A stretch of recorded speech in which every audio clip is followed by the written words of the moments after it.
What is inflation? Everything you need to know about inflation. Inflation is one of the most talked about topics in today's economy. It's important to understand how it impacts your investments and retirement planning. Find out everything you need to know, including what inflation means, why it occurs, policies to control it.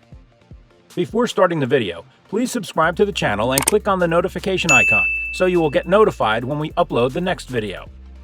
Inflation has two main components: demand and supply. Demand pull inflation occurs when aggregate demand in an economy exceeds aggregate supply. Think of this as too many people wanting goods at one time. When this happens, prices will rise because suppliers need more money to keep up with their costs, supply, while still making profits, demand. On the other hand, cost push inflation occurs when aggregate supply in an economy exceeds aggregate demand. Inflation is a rise in prices or a fall in the value of money over time. Inflation is caused by an increase in the supply of money within an economy, coupled with a decline in demand for that currency from individuals who hold it as their savings or investment vehicle. The amount that prices go up will depend on which country you're living in because there can be different rates for inflation happening depending upon where you live. Inflation is a measure of the average increase in prices over time. It's calculated by looking at how much prices have gone up from year to year and comparing the increase with what they should be if there were no inflation. In other words, the rate of inflation is determined by calculating how quickly money loses its purchasing power. Inflation can also refer to a higher level of goods and services offered for sale than before, an expansion in the quantity available for purchase at any given unit price. What about the other inflations? Deflation, hyperinflation, stagflation. Recently, the term inflation has been used to describe all sorts of economic situations. The more common terms are inflation, deflation, and stagflation. By understanding the differences between these three types of inflation, you will be able to make better decisions about your business's future growth potential and success rate. Number 1. Deflation. The word deflation has been thrown around a lot in recent years. But do you know what it is?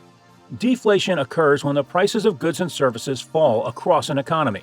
This can happen for many reasons, including increased productivity or technological advances. While this may sound like good news to consumers because their dollars will go further, deflation can cause problems for economies if it becomes too pronounced. If businesses are unable to sell products at profitable prices due to deflationary pressure, they may begin to cut costs by laying off workers or reducing wages, which could lead to recession-like conditions. Number 2. Hyperinflation. Hyperinflation is the term used to describe when there is an increase in prices for goods and services at a faster rate than what would be expected, causing inflation.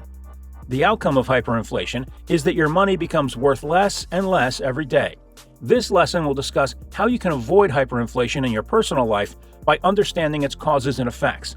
It will also provide information on the current state of countries with high levels of hyperinflation so you can learn from their mistakes. Number 3. Stagflation. Stagflation is an economic term that describes a time when the economy is experiencing both high inflation and unemployment. This article will discuss what stagflation is, why it happens, and how to avoid it. The question we need to ask ourselves to understand stagflation is, what causes inflation? In general, rising prices can be attributed to three things: too much money chasing too few goods, changes in demand, or changes in supply. How do we know if we're in a period of inflation? There are a few key indicators that economists and policymakers look at to determine whether or not we're experiencing inflation. Number 1. Consumer Price Index, CPI. The most commonly used measure is the Consumer Price Index, CPI, which tracks the prices of a basket of goods and services that represent typical consumer spending. If the CPI rises over time, it suggests that prices are increasing overall and that the dollar is losing its purchasing power. Number 2. Unit labor costs. Another measure of inflation is called unit labor costs. Unit labor costs represent changes in employment costs divided by output. If these increase, it suggests that wages and price levels will also likely increase to maintain profit margins. Generally speaking, if unit labor costs grow faster than productivity, we can expect inflationary pressures to increase. Number 3. GDP deflator. Another method for tracking inflation is the GDP deflator, which tracks price changes in all domestically produced final goods and services. It is considered a more comprehensive measure of inflation than the CPI because it captures spending by consumers, producers, government, and overseas purchasers of U.S.-produced goods. A rise in the GDP deflator over time suggests that the cost of goods and services is increasing and that the dollar is losing its buying power. Number 4. Forward-looking indicators. There are also forward-looking indicators of inflation, which economists use to try to predict future price movements. These include surveys of businesses and consumers about their inflation expectations, as well as data on wages, producer prices, and commodity prices. Causes of inflation? There are many reasons for inflation. Some people say that it is because of the government printing more money, while others say that it is because of rising prices for goods and services.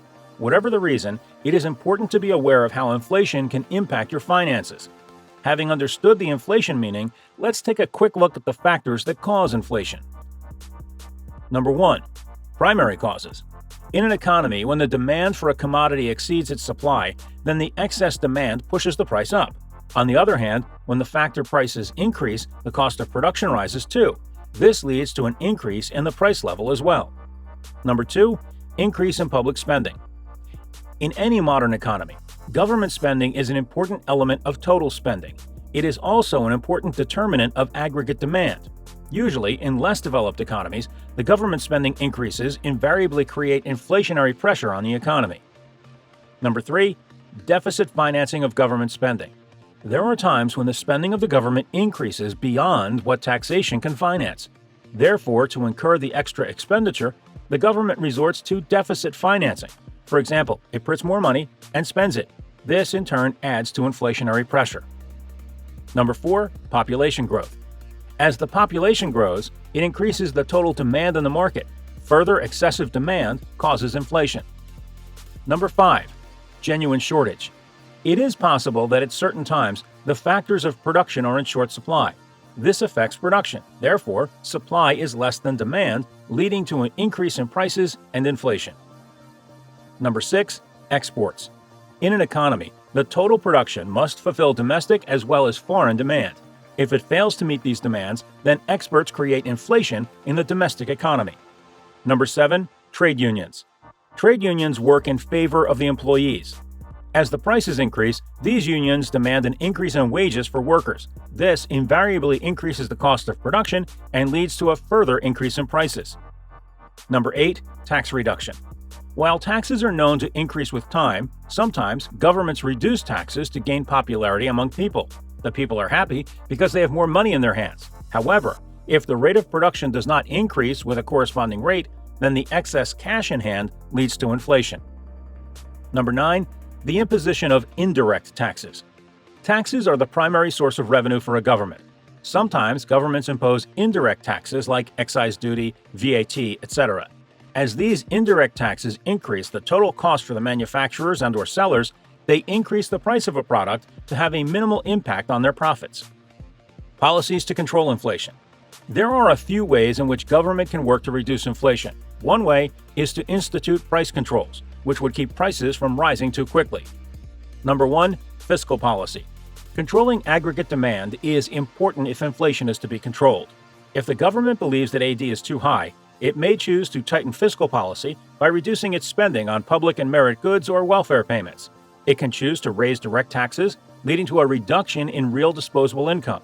The consequence may be that demand and output are lower, which hurts jobs and real economic growth in the short term. Number 2. Monetary policy. A tightening of monetary policy involves the central bank introducing a period of higher interest rates to reduce consumer and investment spending. Higher interest rates may cause the exchange rate to appreciate, bringing about a fall in the cost of imported goods and services and also a fall in demand for exports.